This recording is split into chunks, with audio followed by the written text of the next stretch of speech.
You're listening to Schoolyard Talks Bedtime Stories. Anthem for Doomed Youth. Ring, ring, ring, ring. That's the sound the fire alarm made when it first went off. Except it wasn't that placid. The sound didn't have punctuation breaking the violent chimes that bounced around the house. There was no fire, of course, and we chalked it down to some sort of cosmic punishment for past crimes committed. It could have been housemate Seb recently feeding a ham and cheese quiche to a vegetarian of 30 years.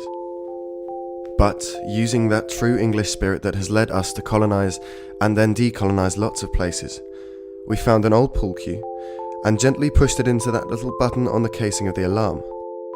The noise stopped. We were irritated, but it wasn't anything to lose our cool over.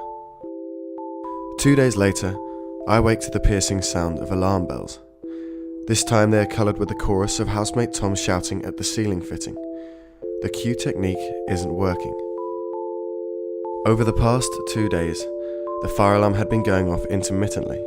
It was a disruption, and I don't think it's any exaggeration to say that if it had carried on much longer, the four of us would have succumbed to a very mild form of shell shock.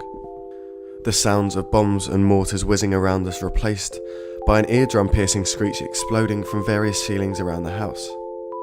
Now, I'm not saying we were under the same sort of pressure that those soldiers in the trenches of Ypres were, but if the alarm had kept alarming, the four of us could probably have embarked on the same emphatic poetic careers as Wilfred Owen and Siegfried Sassoon.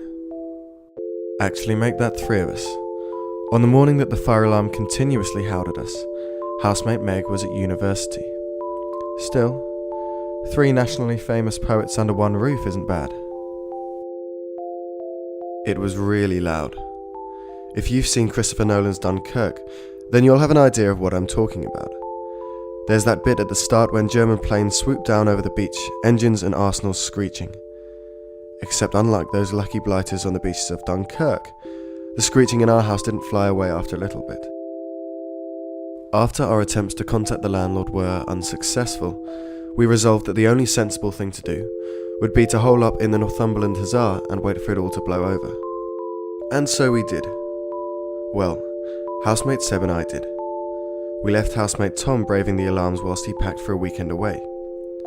Some would call that cowardly, but I would imagine it's what housemate Tom would have wanted. I don't know for sure. He's been remarkably silent since that whole episode. Eventually, we decided we couldn't run from our problems forever, and returned to the Blitzkrieg house. We hoped that the fire alarms might have spontaneously stopped by this point.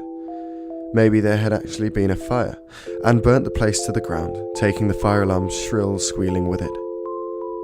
But life is no fairy tale. We opened the front door, and were met by the same noise as when we left. I walked into the kitchen, made a bowl of Cheerios and moved to clamber over the bikes to get into the yard area we're calling our garden to escape the ringing. As I vaulted the first, my trailing leg snagged on the back wheel and whilst struggling to regain balance, I spilt some of my cereal on the floor. Then, the fire alarm stopped. Housemate Seb had triggered the off button. Silence fell upon the house. He bounded into the kitchen in a state of ecstasy and looked to me for reaction. I spilt some of my cereal on the floor, I said.